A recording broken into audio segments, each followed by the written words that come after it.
اقرأ كتاب الله ترق جنانه أعوذ بالله من الشيطان الرجيم. بسم الله الرحمن الرحيم. الحمد لله رب العالمين، نحمده ونستعينه ونستغفره ونعوذ بالله من شرور أنفسنا ومن سيئات أعمالنا.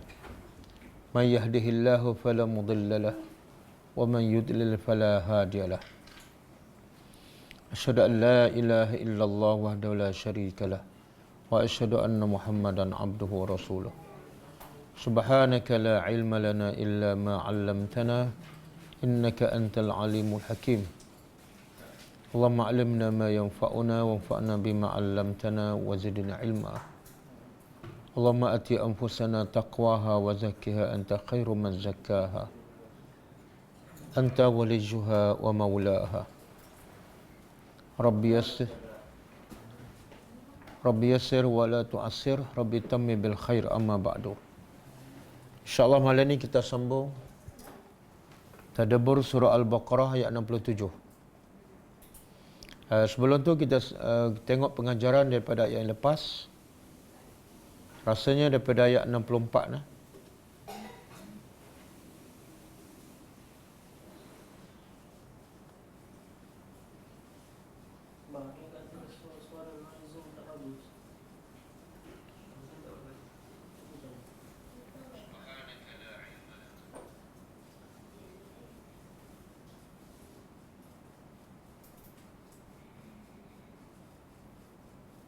Ada masalah?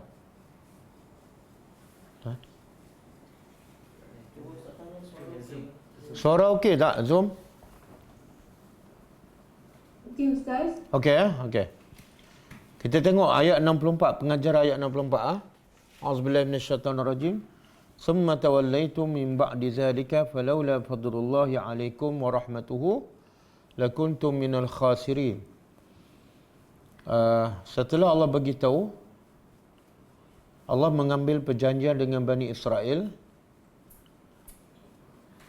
sehingga Allah mengangkat gunung Tur Sina di atas kepala Bani Israel, dan Allah memaksa mereka supaya beriman dengan kitabnya dan beriman dengan sungguh-sungguh biquwah. Kemudian wazkuru ma fihi la'allakum tattaqun, dan ingatlah ataupun amalkan apa yang terkandung di dalam kitab Taurat. Moga kerana itu mereka akan beroleh takwa. Itu kita dah bagi pengajaran kan. Kemudian ayat 64, summa tawallaitum. Kemudian setelah Allah meletak kembali gunung Tur Sina, tawallaitum, kamu iaitu Bani Israel di zaman Nabi Musa AS berpaling seperti asal. Falaula fadlullahi alaikum wa rahmatuhu lakuntum minal khasirin. Maka jikalau tidak kelebihan daripada Allah dan rahmatnya, maka pastilah kamu iaitu Bani Israel akan menjadi orang yang rugi. Kelebihan dan rahmat Allah ialah dengan Allah mengutuskan para rasul, para nabi kepada mereka, dengan Allah menurunkan kitab kepada mereka, dan juga dengan Allah menerima taubat mereka, ataupun Allah memberi peluang untuk mereka bertaubat dan kembali kepada Allah. Kalau bukan semua kerana itu, pastilah mereka termasuk orang yang rugi. Jadi pengajaran daripada ayat 64 ialah kedegilan Bani Israel yang berpura-pura beriman kepada Allah Subhanahu Wa Taala ataupun kerana terpaksa. Setelah hilang perkara yang membebankannya, mereka kembali kufur kepada Allah. Di situ menunjukkan kedegilan Bani Israel yang tidak pernah insaf. Tapi bukan semua. Yang kedua, menunjukkan fadlullah Subhanahu Wa Taala ala Bani Israel. Kelebihan dan rahmat Allah kepada Bani Israel, walaupun Bani Israel itu terlalu banyak mengingkari dan mengkufuri Allah Subhanahu Wa Taala.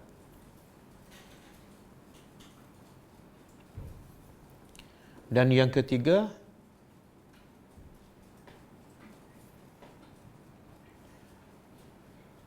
semua manusia akan rugi.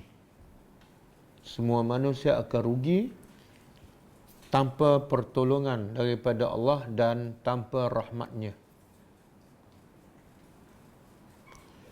Kemudian ayat 65 dan 66. Walaqad alimtumul ladzina atadaw minkum fis sabti faqulna lahum kunu qiradatan khasi'in faja'alnaha nakalan lima bayna yadayha wa ma khalfaha wa mau'izatan lil muttaqin.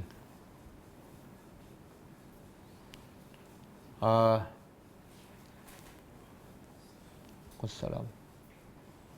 Maksudnya, dan pasti sesungguhnya kamu mengetahui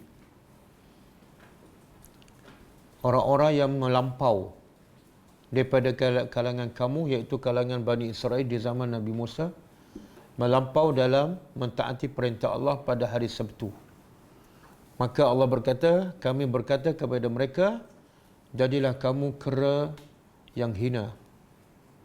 Ayat 66, faja'alnaha, maka kata Allah, kami jadikan kisah Bani Israel yang ditukar menjadi kera itu sebagai nakalan, sebagai hukuman dan pengajaran untuk mereka yang ada ketika itu. Yang kedua, untuk mereka yang datang selepas generasi itu. Dan akhirnya Allah berkata, wa mau'izatan lil muttaqin. Akhirnya yang benar-benar mengambil pengajaran ialah orang yang bertakwa. Okey, pengajaran pengajaran daripada dua ayat ni. Celaan Allah kepada orang Yahudi, sama ada yang di zaman Nabi Musa ataupun di zaman Rasulullah sallallahu alaihi wasallam, yang tidak beriman kepada Allah. Jadi tidak beriman mengundang celaan Allah. Dan juga disebabkan mereka tidak pernah mengambil pengajaran. Walaupun balasan Allah begitu besar dan berat kepada mereka. Yang kedua, Allah mengharamkan tipu helah. Allah mengharamkan tipu helah.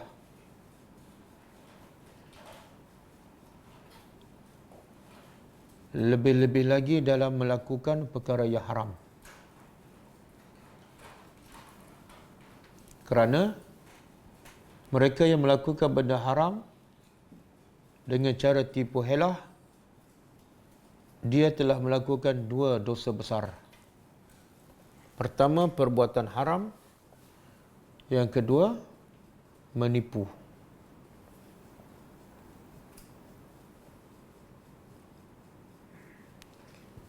Sebab itulah orang yang paling berat azab ataupun hukuman Allah kepada mereka siapa?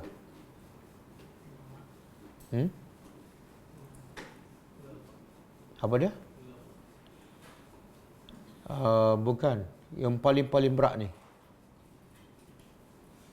Kalau masuk neraka, neraka paling bawah. Kenapa? Munafik. Kenapa munafik? Sebab dia buat dua jenayah. Pertama, dia kufur kepada Allah. Yang kedua, dia menipu. Iaitu dia berpura-pura Islam. Sebab tu azab Allah paling berat kepada mereka. Lebih teruk daripada orang kafir. Orang kafir dia kufur secara terang-terang. Tapi orang munafik dengan cara menipu. Jadi mana lebih baik? Orang munafik ke orang kafir? Dua-dua tak baik. Mana yang paling jahat? Munafik. Sebab ada dua kejahatan kan?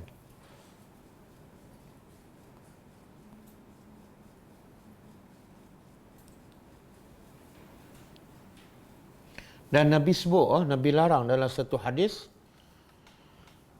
yang berbunyi,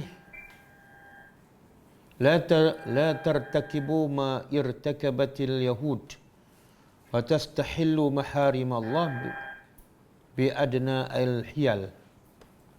Maksudnya Nabi kata, jangan kamu melakukan kesalahan sebagaimana yang dilakukan oleh orang Yahudi. Lalu kamu menghalalkan yang haram dengan cara penipuan yang paling mudah. Jadi cara orang Yahudi melakukan benda haram ialah melalui cara penipuan untuk menggambarkan yang mereka lakukan adalah halal.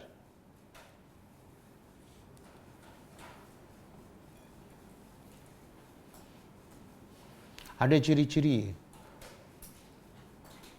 bukan orang munafik lah, tapi ada ciri-ciri orang munafik di bulan Ramadan, kan? Bila bulan Ramadan, ramai yang menunjukkan mereka tu Islam. Ramai yang pergi ke masjid, ramai yang baca Quran, ramai yang solat berjemaah. Tapi lepas Ramadan, mereka balik seperti asal. Itu pun ada unsur-unsur menipu. Tapi mereka nak tipu siapa tak tahu. Tipu diri sendiri. Sebab kewajipan solat berjemaah adalah sepanjang masa. Kewajipan membaca Al-Quran dan tadabbur adalah sepanjang masa, bukan bermusim. Okey, yang ketiga. Pengajaran yang ketiga. Hikmatullah dalam kesesuaian hukuman terhadap dosa.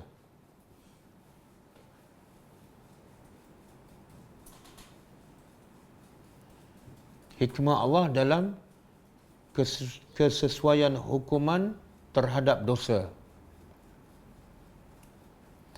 Jadi dosa orang Bani Israel ini yang Allah tukar jadi kera, apa dosa dia? Menipukan. Apa yang ditipu?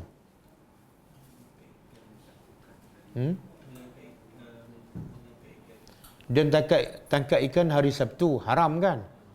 Yang ditipu apa dia? Dia nak gambarkan yang dia ambil ikan hari Sabtu, halal. Iaitu dengan cara dia ambil hari Ahad. Kan? Jadi benda haram tapi dia gambarkan macam halal. Maka hukumannya apa dia? Allah tukar mereka menjadi kera.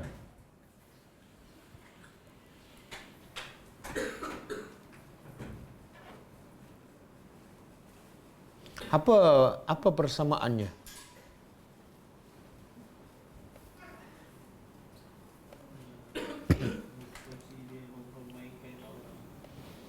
Apa persamaan dia? Benda tu haram tapi nampak macam halal kan? Sebab dia ambil ikan hari Ahad, tapi sebenarnya ikan hari Ahad tu adalah ikan hari Sabtu, ikan yang diharamkan. Jadi Allah tukar mereka bentuk kera. Kera ni dalam banyak binatang apa yang nak sama dengan manusia? Kera kan? Jadi pada zahirnya kera, tapi hakikatnya dia adalah manusia. Pada zahirnya halal, tapi hakikatnya haram. Boleh faham? Sebab tu Allah tukar jadi kera. Sebab kera ni antara binatang paling nak sama dengan manusia. Tapi ada teori Darwin yang mengatakan manusia berasal daripada kera kan? Itu tak betul. Kalau betul pun Darwin seorang je lah. Dia seorang kot berasal daripada kera.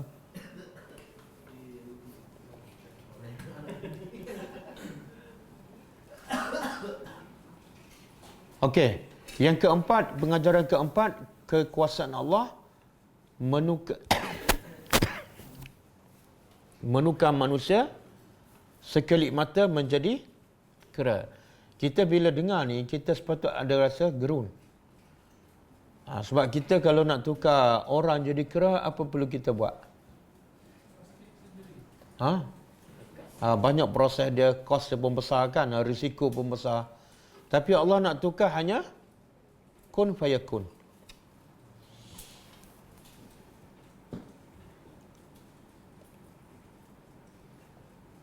Okey, yang bertukar ni ulama beza pendapat. Adakah Bani Israel ni bertukar semua sekali bentuknya bertukar betul-betul jadi macam kera? Pendapat jumhur ulama, majoriti ulama mengatakan fizikal dia, muka dia betul-betul bertukar menjadi kera. Tapi akal dia masih akal manusia. Sebab itulah dalam tafsir disebut bila Allah tukar menjadi kera, kumpulan Bani Israel yang baik ni yang mencegah. Jadi mereka duduk sebelah-sebelah aja. Bila pagi besok dia bangun, dia tak dengar yang dah bertukar menjadi kera. Tak dengar suara kan. Biasa dengar suara keluar. Jadi bila tak dengar, kumpulan yang mencegah ni yang tak bertukar jadi kera, saling bertanya, mana dia orang ni? Tak dengar suara, tak nampak muka pun. Dan dalam tafsir dia kata tempat mereka tu ada pagar lah. Jadi dia kata cuba tengok, cuba panjat tengok. Panjat-panjat tengok, semua jadi kera dan babi. Jadi nak bercakap tak boleh sebab kera kan. Jadi yang selamat ni, yang tak bertukar jadi kera, tak kenal. Yang jadi kera tu yang mana satu kawan dia, tak kenal dah rupa. Tapi yang bertukar jadi kera, kenal orangnya. Ini Pak Cik Man, ini Pak Cik Saleh. Dia nak bercakap tak boleh. Tapi dia kenal. Dan pendapat paling kuat, Ibn Abbas juga ada sebut, mereka ni hanya bertahan 3 hari saja. Mereka tak makan, tak minum. Ada satu hadis Nabi kata, mana-mana kaum yang diazabkan oleh Allah, maka mereka tak akan ada keturunan. Allah akan habiskan macam tu je. Macam mana Allah jadikan mereka tak ada keturunan? Iaitu dalam masa 3 hari mereka tak makan, tak minum, mati. Bila mati tak ada keturunannya.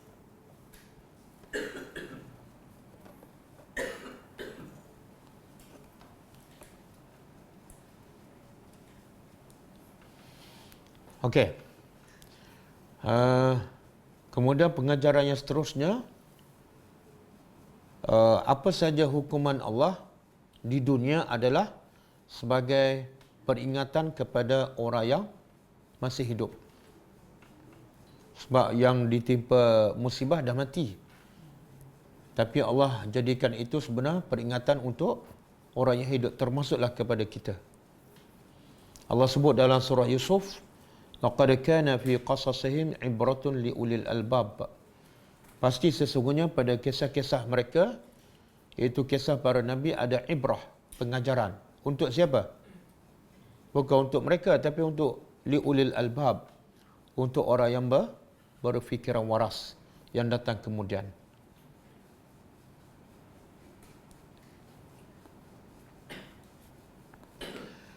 Okey, pengajaran di sini juga ialah wajib mencegah kemungkaran. Wajib mencegah kemungkaran. Dalilnya apa?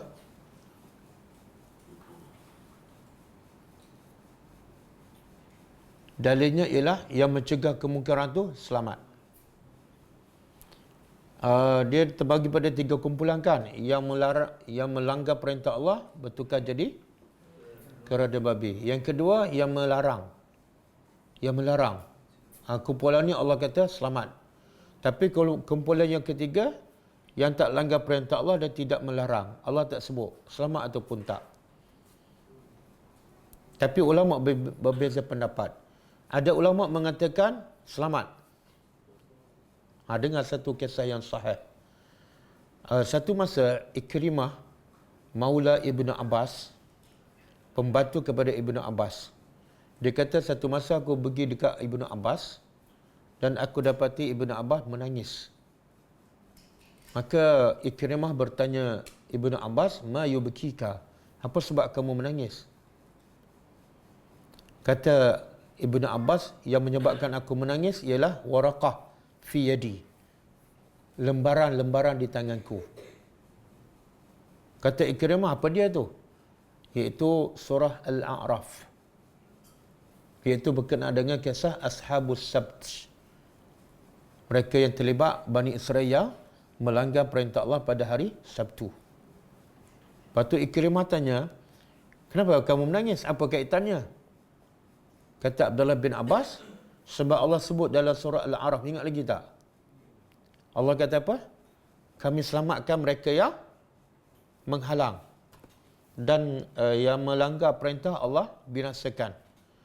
Jadi kata Abdullah bin Abbas, sekarang kami tengok kemungkaran dan kita tak kata apa. Kita tak kata apa, maknanya kita tak larang. Jadi bila kita tak larang, kita masuk dalam kumpulan mana? Kumpulan yang tak selamat lah. Sebab yang selamat siapa? Yang mencegah. Tengok kefahaman Abdullah bin Abbas. Dia sahabat Nabi.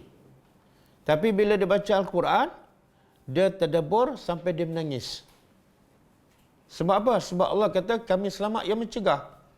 Kalau yang tak mencegah, Allah tak sebut. Mana tak selamatlah. Dia pun menangis. Dia sendiri walaupun dia sahabat Nabi, tapi dia takut. Takut dia termasuk golongan yang tak selamat. Kan?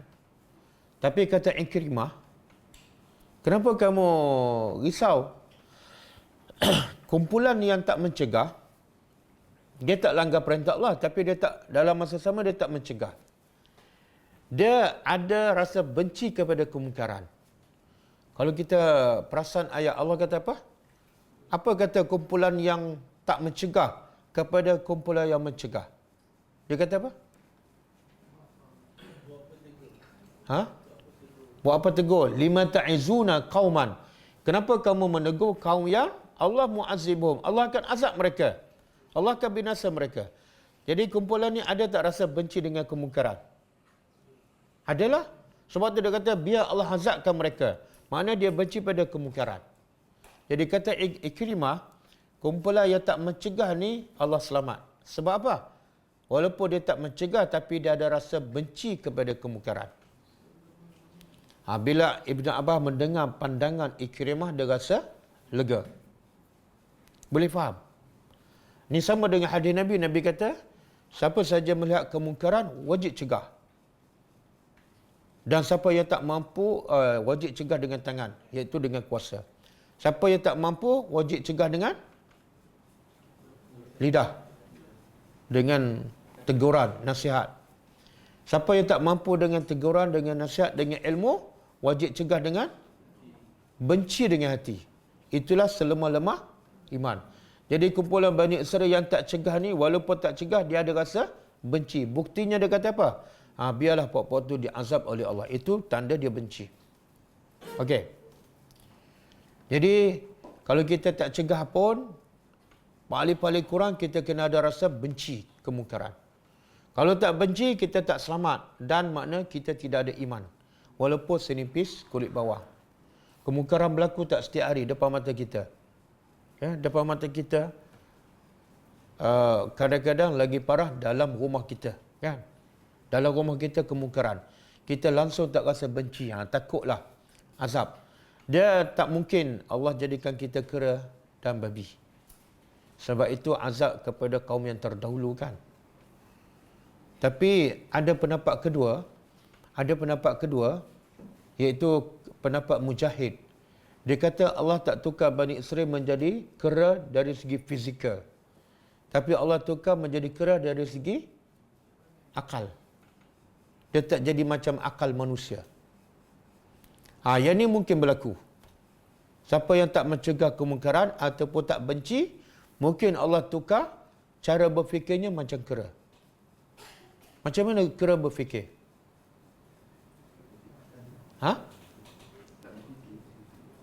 Tak, dia apa sifat kera, tabiat kera.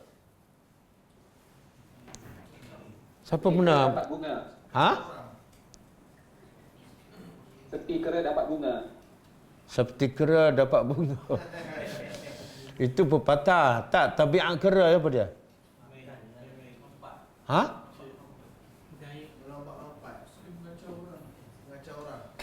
Suka mengacau orang lagi?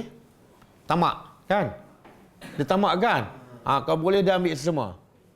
Siapa yang ada sifat tamak, hak orang pun dia nak, hak dia lagi dia ambil.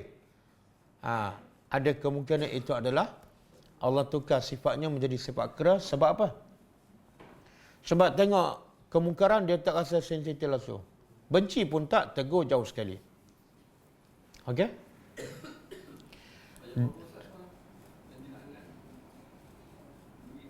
Surah Al-Maidah ayat 78 dan 79. Ayat tu yang tak cegah tu Allah laknat.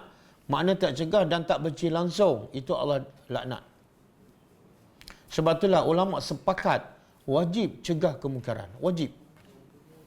Sampai tahap Allah laknat siapa yang tak mencegah. Itu menunjukkan wajib. Jadi paling-paling kurang selemah-lemah iman benci dalam hati. Dan satu lagi akibat tak mencegah kemungkaran. Selain pada kena laknat dan mungkin perangai kita menjadi perangai kera, tamak je dengan dunia ni. Satu lagi, kita perasan tak antara sebab doa tak diterima? Yang biasa kita tahu apa dia? Sebab doa tak diterima. Tak ikhlas lagi? Dosa lagi? Makanan haram, kan? Yang Nabi kata ada orang datang daripada jauh, rambut berserebeh, debu penuh, kan, angkat tangan berdoa. Nabi kata macam mana Allah makbulkan doa dia, sedangkan makanannya haram, pakaiannya pun haram. Tapi ramai tak tahu, salah satu lagi sebab doa tak diterima ialah sebab tidak mencegah kemungkaran. Hadis riwayat Tirmizi saya baca, sabda Nabi SAW, wallazi nafsi biyadihi la ta'muranna bil ma'ruf wa la tanhawunna 'anil munkar aw la yushikanna Allahu an yab'asa 'alaikum iqaban minhu summa tad'unahu fala yustajabu lakum. Rawahu Tirmizi wa qala hadis hasan. Maksud dia, Nabi bersumpah, wallazi nafsi biyadihi, demi Tuhan, demi yang jiwaku di tangannya, iaitu di tangan Allah. Kalau Nabi bersumpah, makna benda ni besar dah. Apa dia? La ta'muranna bil ma'ruf, pasti hendaklah kamu sentiasa menyuruh benda yang ma'ruf, wala tanhawunna 'anil munkar, dan pasti kamu kena sentiasa mencegah kemungkaran. Ataupun kalau tak buat, la yushikannallahu, hampir-hampir Allah akan menurunkan azabnya ke atas kamu. Kemudian tad'unahu, kamu berdoa pada Allah, fala yustajabu lakum, Allah tak akan makbulkan doa kamu. Hadis hasan sahih. Kan? Ini ramai tak tahu. Doa 10 tahun tak makbulkan. Rupa-rupa kemungkaran berlaku dalam rumah dia tak tegah dan dia tak benci pun. Maka Nabi kata doa tak akan dimustajabkan. Jadi takutlah doa tak dimustajab. Cegahlah kemungkaran. Paling-paling kurang benci dalam hati. Saya dah sebutkan kenapa wajib cegah kemungkaran ni. Kenapa kalau tak cegah sampai dilaknat.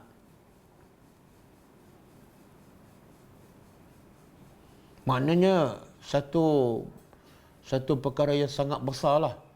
Dan akibatnya pun besar bila kita tak mencegah kemungkaran. Cuba bayangkan, kalau semua orang tak cegah kemungkaran, apa akan jadi? Semua akan buat kemungkaran, kan? Betul tak? A buat kemungkaran, tak ada cegah. B buat, tak ada cegah. C buat. Dan akhirnya bila semua buat kemungkaran, semua ikut nafsu. Bila semua ikut nafsu, apa jadi? Hancur. Semuanya punca apa? Tak ada orang yang mencegah. Sebab tu Allah melaknat orang yang tidak mencegah kemungkaran. Punca tak cegah kemungkaran, berlaku segala kerusakan di atas muka bumi. Dan punca kemungkaran berleluasa sebab tidak ada pencegahan. Okey, habis kita sambung ayat lain.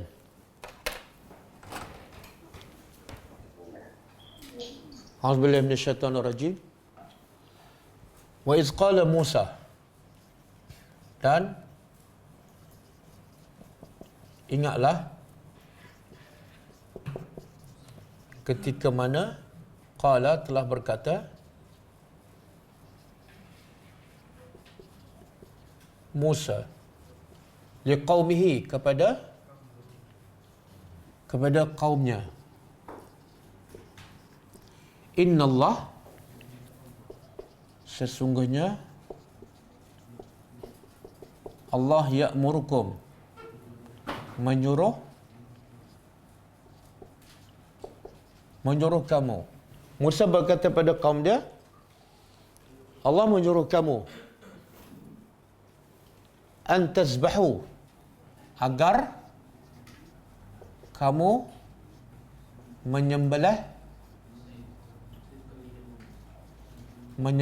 baqarah, lembu. Lembu apa ni? Betina. Lembu betina. Okey. Ini ayat ke berapa ni? 67 kan? Ini surah apa? Surah Baqarah kan? Jadi nama dia surah Baqarah. Tapi cerita Baqarah ayat ke berapa? 67. Kemudian cerita Baqarah ni sebenarnya berapa ayat aja? 7 ayat aja. 7 ayat. Daripada berapa ayat? Surah Baqarah berapa ayat? 286. 286. Daripada 286 ayat, hanya 7 ayat saja cerita pasal Baqarah. Itu pun ayat 67. Kan? Jadi apa hikmah? Punyalah panjang surah Baqarah, cerita lembu 7 ayat je. Kita perasan tak? Surah Yusuf, satu surah, semua cerita Yusuf. Surah Lahab, Lahab kan? Tabbat Yada, semua satu surah cerita. Surah Nabi Nuh, satu surah cerita Nabi Nuh. Surah Al-Qadar, satu surah cerita Al-Qadar. Surah Baqarah, 7 ayat je cerita lembu. Kenapa? Lepas tu bukan ayat awal, 67 baru jumpa lembu. Apa dia? Apa dia? Surah mana? Tak, surah kisah lembu ada surah Baqarah aja. Tengok tu. Pelik kan? Dia banyak tak cerita Bani Israel dalam surah Baqarah? Banyak. Kan? Tak tahu berapa puluh ayat, beratus. Sepatut nama surah ni apa? Surah Bani Israel. Tiba-tiba nama surah lembu. Surah Al-Baqarah. Kita nak faham kenapa tu. Pernah dengar tak cerita kisah lembu ni? Pernah? Pernah? Tak sebelum ni lah. Ni baru nak start ni. Tak start lagi cerita ni. Tapi dah baca kan? Oh, baca tapi tak tahu ceritanya. Oh, tak faham. Tak apalah. Tak apalah, saya cerita dulu baru saya tanya. Okey. Musa kata apa pada kaum dia? Allah perintah sembelih lembu. Okey, apa jawapan kaum dia? Qalu, mereka berkata, atattakhizuna, adakah kamu menjadikan kami huzwa apa dia? Huzwa ni bahan ejekan.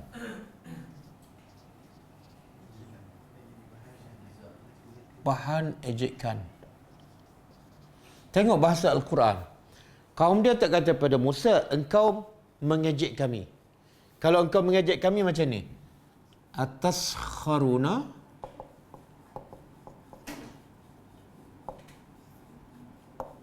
adakah kamu permainkan kami? Beza tak ayat? Engkau permainkan kami.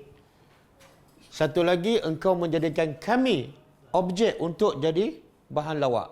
Beza tak? Apa beza dia?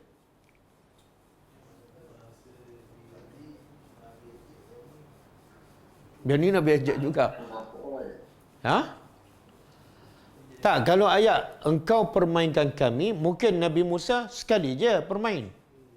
Tapi kalau Musa menjadikan Bani Israel sebagai bahan ejekan sepanjang masa. Boleh faham? Mana lebih teruk? Bahan. Tengok bahasa. Tengok bahasa Bani Israel kepada Nabi dia. Dia kata, Adakah patut kamu menjadikan kami bahan ejekan? Apa yang Nabi Musa ejek sampai dia tuduh Nabi Musa mengejeknya? Apa dia? Sembelih lembu. Takkanlah suruh sembelih lembu permainkan. Ha? Saya kata pada Rafian, sembelih lembu? Ustaz, jangan mainkan saya. Tak, sembelih lembu bukan bahan ejekan. Apa yang Bani Israel kata Musa mengejek dia? Apa dia? Ha? Bukan. Apa dia? Bukan. Sebab tu kena tahu latar belakang cerita ni. Latar belakang cerita ni Allah patutlah. Allah cerita dalam ayat 72. Latar belakang cerita Allah cerita hujung, bukan awal. Tu satu lagi. Jadi cerita Quran tak ikut susunan. Mukaddimah dia, permulaan, lepas ni. Pelik tak? Kita bila nak cerita pada orang, cerita latar belakang dulu ke? Latar belakang last sekali? Kan? Intro dulu kan? Tapi Quran, intro dia last. Yang betul? Kita ke Al-Quran. Apa-apa tujuan? Sebab Allah nak bagi tahu, intro dia tak penting. Yang Allah nak sampai pada kita, mesejnya ialah pengajaran cerita ni, bukan intro. Maka sebab tu intro duduk kat belakang. Kadang-kadang orang fokus pada intro, lepas tu pengajaran tak tahu. Apa pengajaran? Tak tahu. Intro saya tahu. Tak sampai lah mesej. Quran nak kita ambil pengajaran, bukan latar belakang cerita. Boleh? Okey. Latar belakang cerita, apa dia? Cuba tengok ayat 72. Wa iz qataltum nafsan fadara'tum fiha wallahu kita tak apalah, kita belajar awal sikit kan supaya wa iz qataltum nafsan fadara'tum fiha wallahu mukhrijun. Baca. Ma kuntum. Okey. Diceritakan Bani Israel, qataltum, kamu telah membunuh nafsan, satu jiwa, seorang. Bani Israel ada berapa puak semua? 12 kan? Jadi puak A ni bunuh puak B. Lepas tu mayat tu dia letak kat puak C. Mayat yang dibunuh dia letak kat puak C. Jadi akhirnya orang tuduh siapa? C. Itulah, kamu telah membunuh satu jiwa, fadara'tum, lalu kamu saling tuduh menuduh. Fadara'tum makna kamu saling tuduh menuduh, bergaduh. Fiha, tentang pembunuhan itu. Ada juga dalam tafsir dia kata seorang sepupu dia bunuh pakcik dia yang sangat kaya dan tak ada anak. Sebab apa? Dia nak harta. Lambat sangat mati, dia bunuh je. Lepas tu mayat pakcik dia yang dibunuh tu dia letak depan kumpulan lain. Depan rumah kumpulan lain. Maka orang tuduh kumpulan tu yang bunuh kan. Dia lepas tangan. Kan? Jadi akhirnya sama tuduh-tuduh menuduh, akhirnya okeylah. Kita nak tahu siapa pembunuh, kita kan ada Musa. Kita tanya Musa lah. Faham? Bila tanya Musa, Musa kata apa? Allah perintah sembelih lembu. Apa ni? Kamu permainkan kami. Faham tak? Dia nak cari siapa? Pembunuh. Tiba-tiba Musa suruh sembelih. Ini main-main. Faham tak? Saya tanya, kunci kereta saya hilang. Pelajar kata, Ustaz kena sembelih ayam. Saya kata apa? Ni ada masalah. Saya nak cari kunci, dia suruh sembelih ayam. Pelik tak? Ini yang Bani Israel buat tuduhan. Faham? Boleh faham? Soalnya kenapa Allah suruh Musa supaya Musa perintah Bani Israel sembelih lembu, sedangkan dia nak cari pembunuh? Apa hikmahnya? Nak tes apa? Oh, subhanallah, tengok. Allah nak tengok, betul tak kamu nak cari pembunuh? Bila tak selesai, dia cari siapa? Musa kan? Musa ni siapa? Rasul kan? Kalau kamu nak cari Musa dan minta Musa selesaikan masalah, Musa mesti tanya Tuhan. Sebab tu Musa tak kata aku suruh. Musa kata apa? Allah suruh. Allah yang suruh. Kalau kamu percaya pada aku, kamu kena percaya Allah. Jadi Allah suruh apa? Sembelih lembu. Kalau betul percaya pada Musa untuk selesai masalah, dengar dia cakap Allah. Tiba-tiba dia tak terima. Makna apa tu? Dia tak percaya kepada Musa. Boleh faham? Tengok Allah nak buktikan. Sebenarnya dia tak percaya kepada Musa. Bila tak percaya pada Musa, tak percaya pada Allah. Allah yang mengutuskan Musa. Boleh faham? Kemudian Musa kata Allah suruh. Apa pengajarannya? Musa tak kata, okey, nak cari pembunuh, aku perintahkan kamu sembelih lembu. Musa tak kata aku perintah. Musa kata Allah perintah. Apa pengajarannya? Apa dia? Cara terbaik nak suruh orang dengan cakap, jangan begitu aku suruh.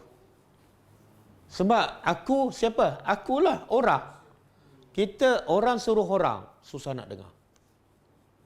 Tapi bila sebut Allah, ada juga tak dengar. Tapi dia fikir 10 kali dia nak tolak. Pengajarannya ialah, bila kita nak suruh anak solat, jangan kata, pergi solat, jangan. Cakap apa? Allah suruh solat. Sebab itulah bila kita kata, kita yang suruh, anak kata apa? Sekejap. Dia senang je bantah sebab dia rasa mak yang suruh. Betul tak? Cuba cakap, Allah suruh solat waktu. Dia nak kata apa? Biasa dia tak bantah. Boleh faham? Pengajarannya, ialah kita tak boleh perintah. Semua perintah daripada Allah.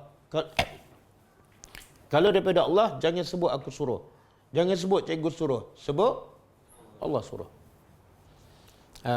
Nak tutup aurat. Mak dulu tak tutup aurat habis. Nak Allah suruh tutup aurat. Dia nak kata apa lagi? Nak jangan mengumpat. Semalam mak mengumpat. Cakap, nak Allah melarang kita mengumpat. Semalam mak mengumpat. Ya, mak dah sedar. Mak baru je bertaubat. Okey. Kemudian kata Musa, dia berkata, A'udzu apa?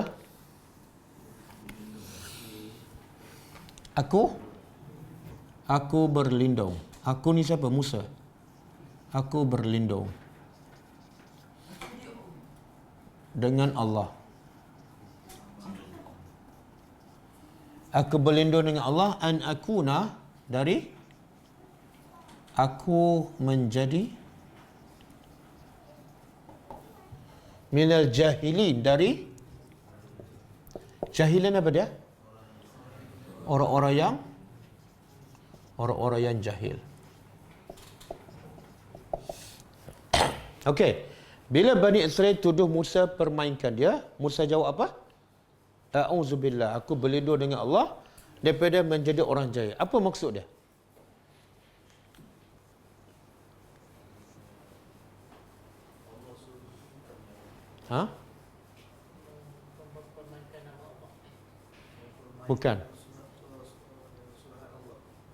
Bukan. Musa kata, aku bila Bani Israel tuduh dia permainkan Bani Israel, Musa jawab apa? Aku berlindung dengan Allah daripada menjadi orang yang jahil. Macam mana?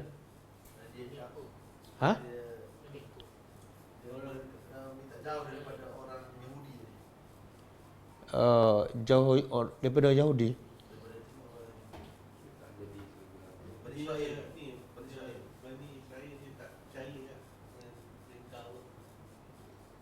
Bukan. Bukan.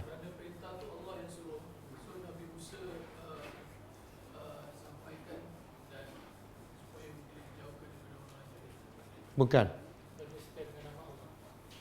Bukan. Ya Zoom ada nak jawab tak?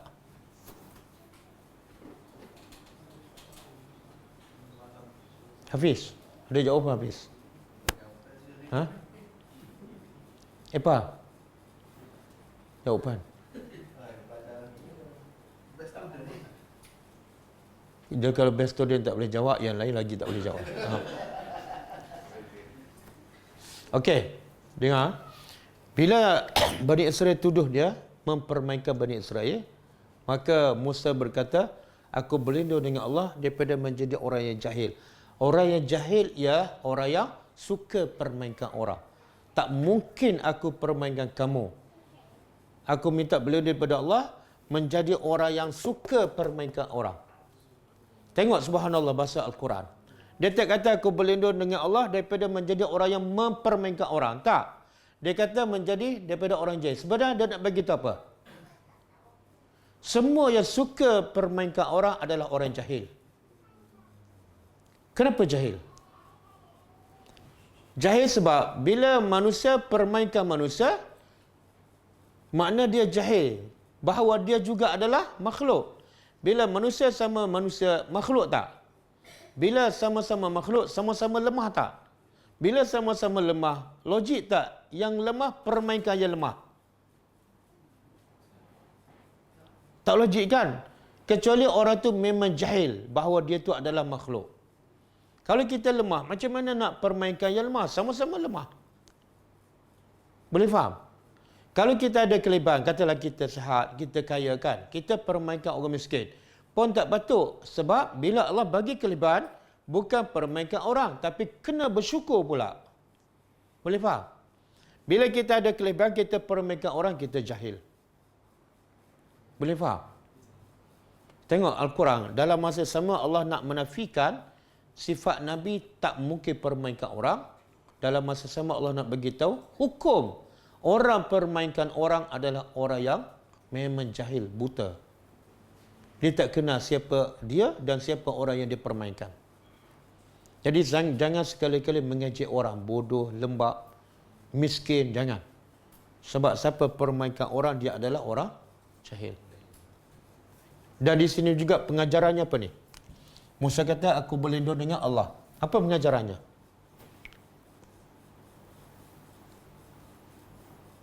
Sama juga dengan ayat ni. Qul a'udzu birabbin nas. Satu lagi. A'udzu birabbil falaq. Ini Allah perintah pada siapa ni? Katalah, wahai Muhammad, aku berlindung dengan Tuhan manusia. Yang ni, katalah wahai Muhammad, aku berlindung dengan Tuhan Al-Falaq. Sama. Yang ni Musa berkata. Yang ni Nabi Muhammad, Nabi. Yang ni Nabi Musa, Nabi juga. Jadi pengajarannya apa?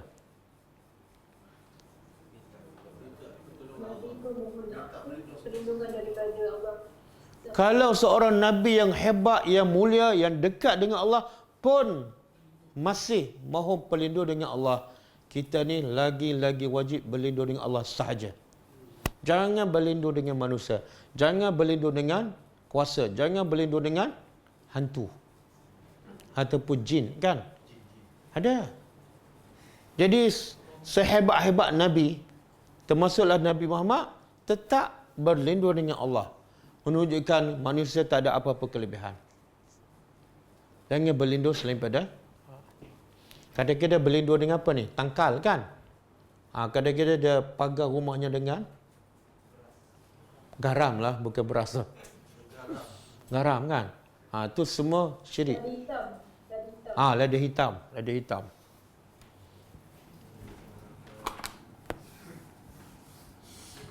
Okey, kemudian lepas dia terima, dia Bani Israel tak suka perintah ni sebab pada fikiran tak ada kaitan, kan? Dia nak cari pembunuh kena sembelih. Tapi sebab dia nak selesai masalah dia, okeylah, dia terima juga. Tapi terima dengan banyak songeh. Song yang pertama apa dia? Qalu, mereka berkata. Ud'u, berdoalah. Berdoalah lana untuk kami. Berdoa pada siapa? Bukan Tuhan. Rabbaka. Tuhan engkau. Tengok. Pertama, biadaknya Bani Israel pada pertama. Ni, ud'u ni. Dia perintah Musa. Doa? Biadak tak? Biasa perintah ni daripada siapa? Orang atas kepada orang bawah. Kan? Ini orang bawah pada pelajar saya jumpa. Ustaz, doa kat saya. Hebat tak? Ustaz nak musafir kan? Doa kat saya. Sabar aja. Ni Musa, doa kat kami. Satu. Yang kedua, doa pada siapa? Makna dia tak mengaku Tuhan ni Tuhan dia. Nak kata apa ni? Saya tak tahu bahasa Arab dia panggil ghatrasah. Bahasa Melayu saya tak tahu bebal ke apa ke. Sebab dia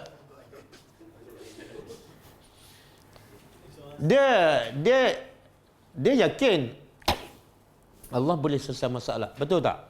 Sebab tu dia kembali pada Musa.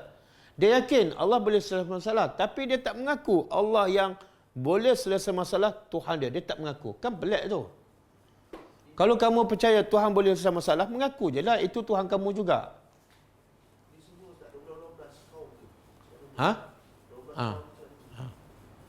Nanti kita dah belajar ayat sebelum ni kan. Bukan semualah ada yang beriman. Yang beriman tu tak ada masalah.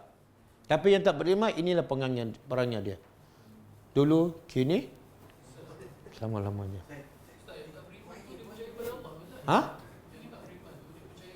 Percaya. Tapi percaya dalam keadaan macam tu lah. Alah, macam Bani Melayu pun sama. Dia hafal rukun iman. Cuba tanya yang tak solat, siapa Tuhan kamu? Allah. Percaya tak lepas mati ada hari akhirat? Percaya, tapi tak solat. Samalah. Bila senaja lupa Tuhan. Bila ada masalah, Pak Imam boleh tak tolong solat ajak? Cuma dia tak kata solat ajak ke Tuhan tu email tu. Okey. Dia minta apa? Yubayyin. Dia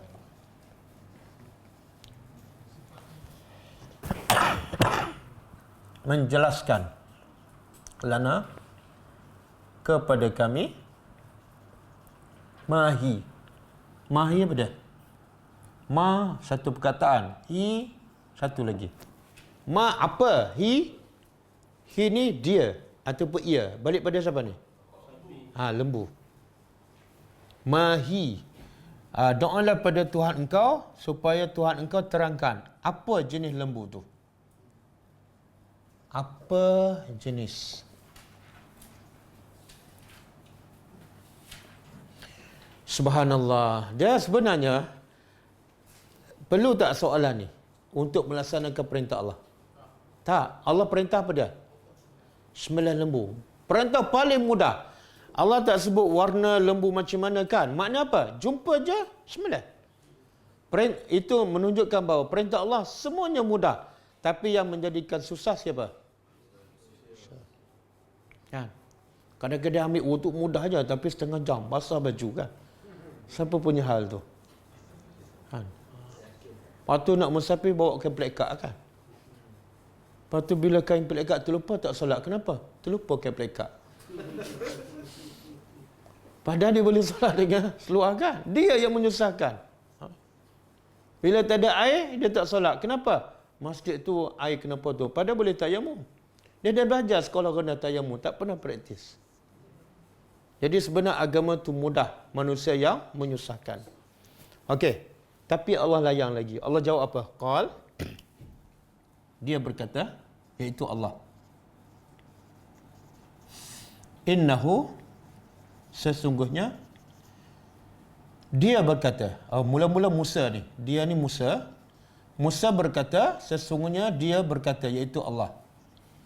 Allah berkata, innaha, sesungguhnya ia, iaitu lembu tu, baqarah, adalah lembu. Okey, soalan, kenapa Allah suruh sembelih lembu? Kenapa tak unta, kambing ke, ayam ke? Apa dia? Dia pernah sembah patung anak lembu kan. Jadi Allah nak supaya mereka rasa ni sebenarnya bukan Tuhan kamu pun.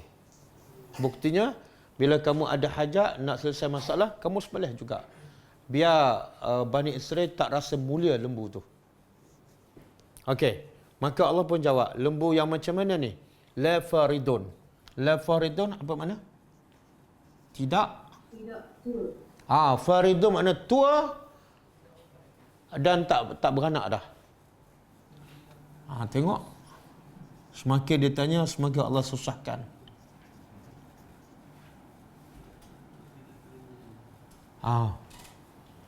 Lembu tidak beranak. Tua lah. Menopause. Wala bikrun. Lagi susah. Dan tidak. Bikrun apa dah? Bikrun anak dara lah. Lembu tu bukan anak dara. Nak cek satu-satu ni. Bukan senang. Tidak anak dara. Makna tak pernah beranak lah. Lepas tu awanun. Awanun apa dia? Apa maksud pertengahan? Tidak yang tidak tua dan tak yang dah tak beranak dan tidak pula yang muda dan tak pernah beranak. Iaitu tengah-tengah, mungkin sekali dua kali baru beranak dan umur pun tak muda tak tua. Susah tak?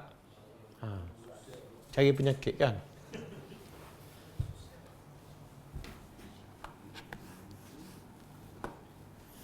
Baina zalik, pertengahan di antara itu.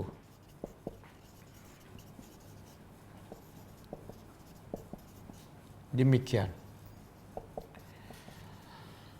Maka Musa pun perintah, faf'alu, maka if'alu apa dah? Lakukan. Ma tu'marun, apa yang kamu diperintahkan. Ini dia panggil apa ni? Tadi Musa dah beritahu kan, Allah perintah sembelih lembu. Sekarang Musa ulang sekali lagi. Kenapa? Sebab Musa agak-agak dia, kalau aku tak perintah, dia tanya lagi ni. Musa dah dapat agak dah. Buat terus. Kan? Tengok-tengok, tak puas lagi. Qalu, mereka berkata, ud'u lana, sama, ud'u lana rabbaka yubayyin lana. Sekarang dia tanya apa pula? Yubayyin lana, doalah pada Tuhan engkau supaya dia terangkan kepada kami ma launuha. Apa? Laun. Warnanya.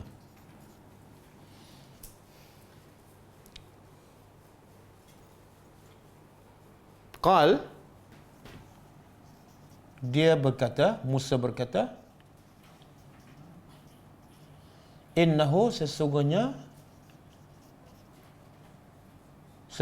dia, iaitu Allah, berkata. Kenapa Musa berkata, Allah yang berkata?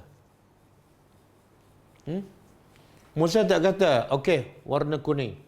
Tak, Musa kata, sesungguhnya dia yang berkata, Allah. Kenapa?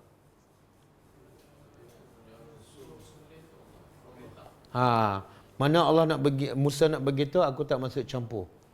Ini semua perintah Allah. Mana kalau kamu langgar, bukan langgar perintah aku, tapi perintah Allah. Yang kedua, Musa nak supaya Bani Israel ini rasa gerulah sikit. Sebab ini bukan perintah dia, perintah Allah. Kalau dia lawan Tuhan, makna hati mereka sangat keras. Apa warnanya? Maka Musa kata, Tuhan berkata, sesungguhnya ia baqaratun, lembu, safar apa dia? Safra kuning. Kuning. Lembu kuning. Bukan kuning saja ni. Faqi'un. Faqi'un apa makna? Kuning ke kuning kekuningan. Ataupun kuning tua. Launuha, warnanya. Tak cukup lagi. Ada satu lagi. Satu kuning. Yang kedua, tua sikit pekat kan. Yang ketiga, tasurrun nazirin. Bila orang tengok, oh cantiknya. Kalau warna kuning, orang tengok, oh tak cantik lah. Bukan lagi tu. Tengok, berapa dah disusahkan. Tasurru, menggembirakan. An-nazirin, orang-orang yang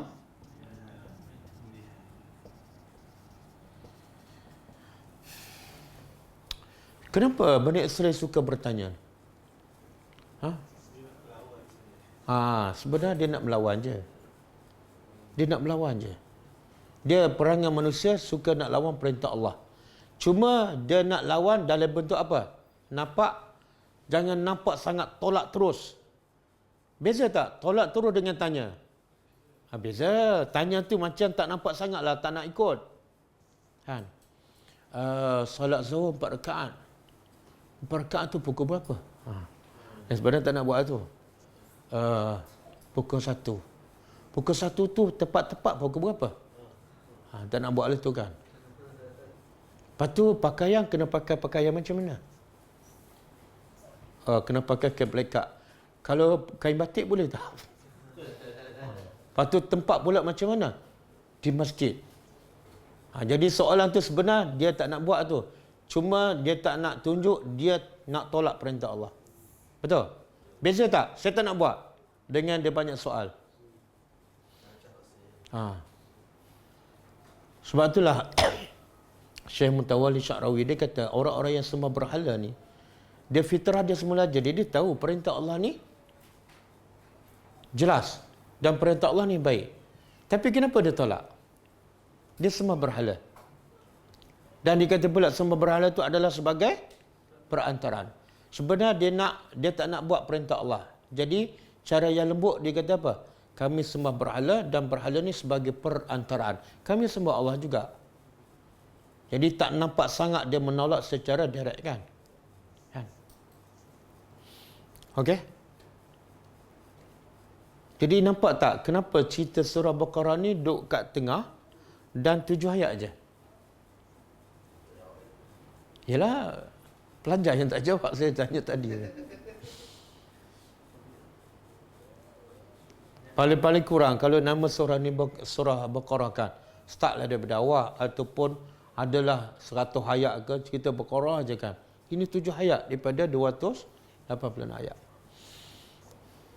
Sebenarnya dalam tafsir ulama sebut Allah nak cerita surah Baqarah walaupun 7 ayat dan tapi dinamakan surah ni surah Baqarah. Allah nak cerita sebenarnya perangai manusia, masalah besar manusia, masalah ni lah. Masalah apa ni? Masalah Baqarah. Iaitu bila Allah perintah, dia bukan tengok siapa yang perintah, tapi dia tengok perintah. Logik ke tak? Semua masalah manusia, kebanyakannya ialah yang tak laksana perintah Allah, dia tak kenal Tuhan. Bila dia tak kenal Tuhan, dia tak tengok siapa yang perintah, tapi dia tengok apa? Perintah. Oh, solat beratnya. Persoalkan arahan. Kenapa dia persoalkan arahan ni? Kenapa dia persoalkan lembu warna apa? Sebab dia tak kenal Tuhan, dia tak rasa kebesaran Tuhan yang perintah tu. Bila dia tak rasa besar Allah, dia banyak soalah. Kenapa kena solat? Kenapa kena awal waktu? Kan ada 5 jam waktu zuhur, kan boleh solat lewat kan? Boleh? Berbeza dengan orang yang kenal Tuhan. Orang yang kenal Tuhan, dia tak fikir dah. Perintah Allah logik ke, susah ke, langsung tak fikir. Dia tengok, siapa perintah? Allah, habis. Contoh orang yang kenal Allah, dia tak tengok dah bentuk apa perintah. Senang je dia buat. walaupun hakikatnya sangat sukar. Nabi Ibrahim. Nabi Ibrahim Allah perintah sembelih lembu ke anak. Mana lebih mudah, sembelih lembu ke sembelih anak? Sembelih lembu. Tapi siapa yang paling mudah laksanakan perintah? Nabi Ibrahim. Walaupun sembelih anak. Kenapa? Sebab Nabi Ibrahim kenal Tuhan. Dia tak tengok perintah Allah. Perintah Allah sembelih anak bukan masalah. Tapi siapa yang perintah? Kalau Allah, habis cerita. Sebab anak aku Allah yang bagi. Dan Allah suruh sembelih. Apa masalah? Boleh faham? Sama juga Hajar. Hajar bila suami dia tinggal tengah-tengah padang pasir kan? Kalau dia banyak soal, dia jadi tak tinggal kat situ. Dia soal siapa? Dia soal perintah ke atau soal siapa yang perintah dia? Dia tanya Ibrahim, siapa perintah kamu tinggalkan aku di sini? Dia tak tanya soalan, kenapa tinggal aku kat sini? Kalau kenapa tinggal, Bani Israel.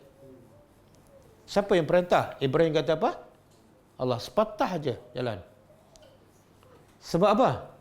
Tuhan ni pencipta langit dan bumi. Takkanlah tak boleh jaga aku dengan anak aku kan? Takkan tak boleh bagi makan? Mustahil. Sebab pencipta langit dan bumi. Habis.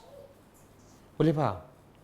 Jadi sebab tu surah ni walaupun 286 ayat dan cerita Baqarah hanya 7 ayat, tapi intipati masalah besar manusia ialah semua yang langgar perintah Allah sebab tidak kena Allah. Bila tak kena Allah, dia rasa perintah Allah ni berat, bebanan, tak ada faedah.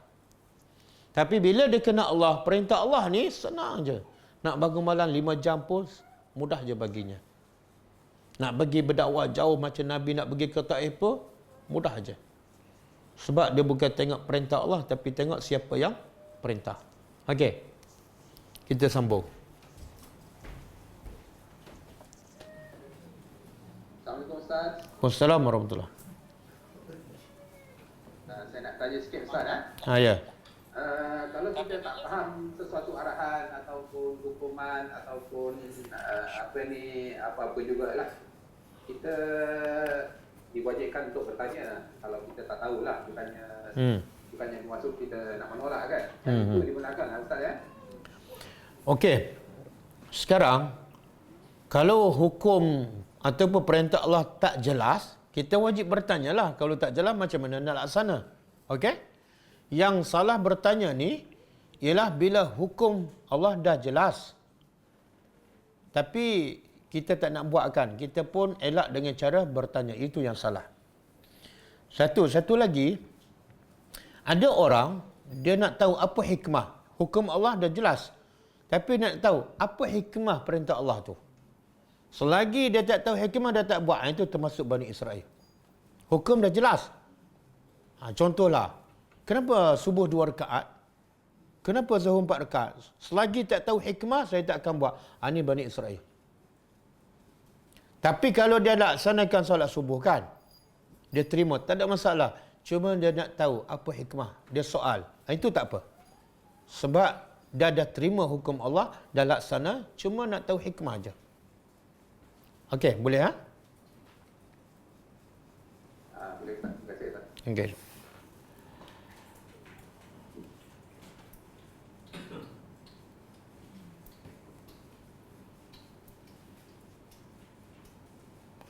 Ustaz, adakah mereka akhirnya sembelih lembu tersebut? Sabar. Dia ada 7 ayat je, insya-Allah. Malam besok jumpalah jawapannya. Malam besok Allah sendiri bagi jawapan. Jadi jangan ke mana-mana malam besok. Kalau saya cerita jadi besok tak suspense, saya pun tak semangat nak cerita dah.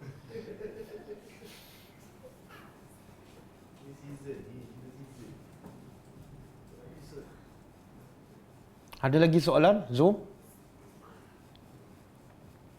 Facebook tak ada soalan. Ustaz, adakah mereka akhirnya sembelih lembu tersebut? Dah.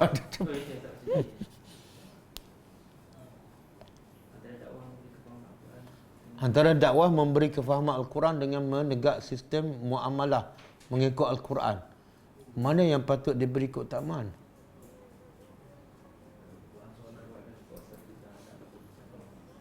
Menegakkan sistem muamalah mengikut Al-Quran.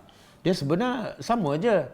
Dakwah memberi kefahaman Al-Quran dengan menegak sistem muamalah mengikut Al-Quran. Cerita muamalah mengikut Al-Quran sebahagian daripada kefahaman Al-Quran.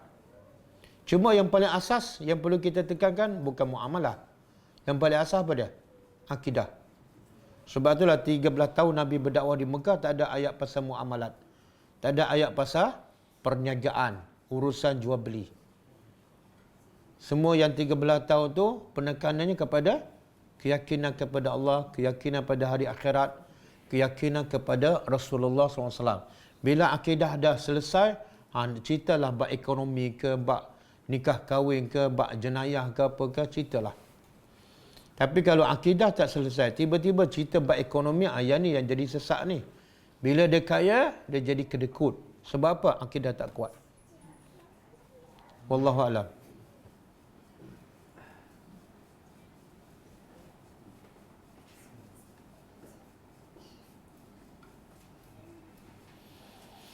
Ada soalan lagi?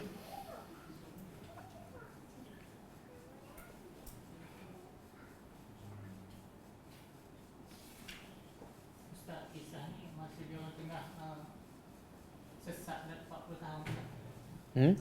Kisahnya. Kalau ikut turutan selepas tu. Selepas keluar.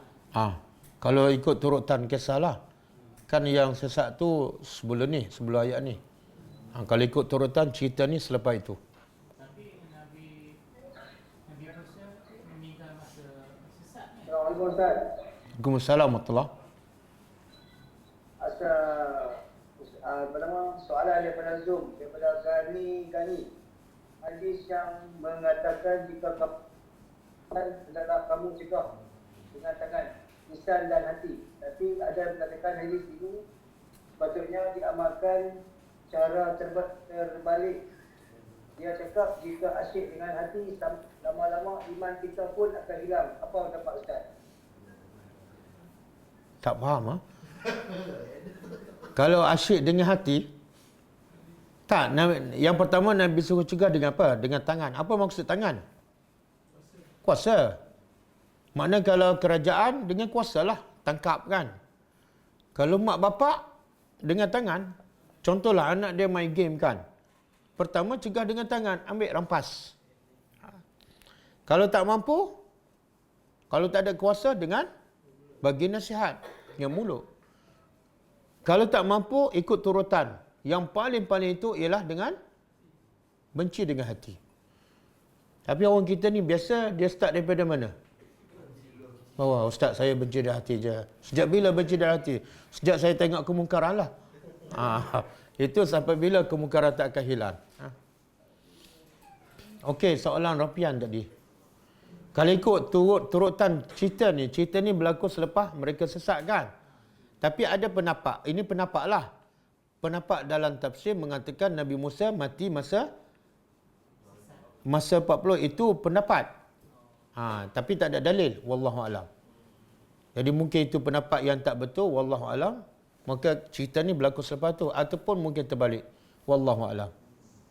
Dia Quran dia tak ikut susunan cerita sangat.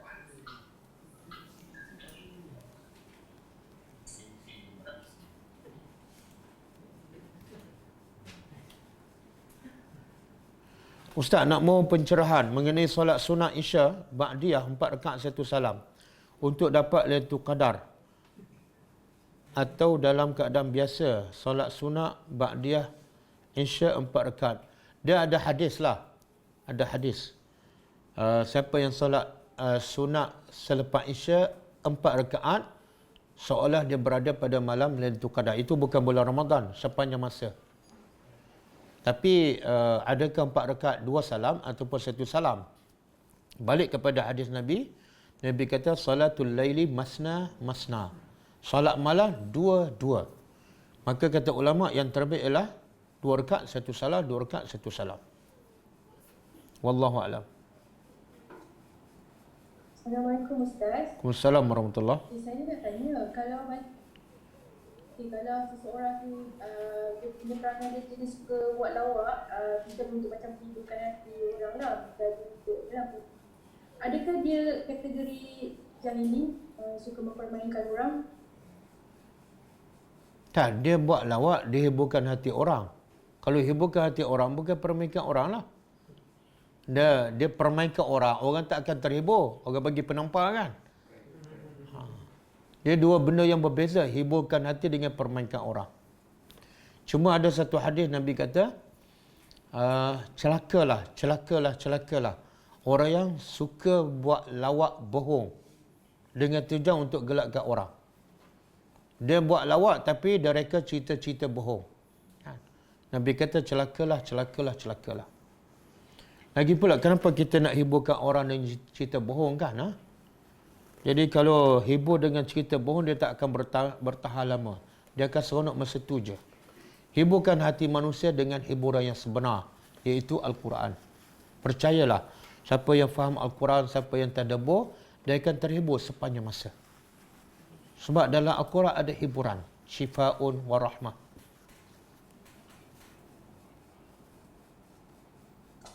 Jazakallah khairan Ustaz. Wa anti fa jazakillah khairan.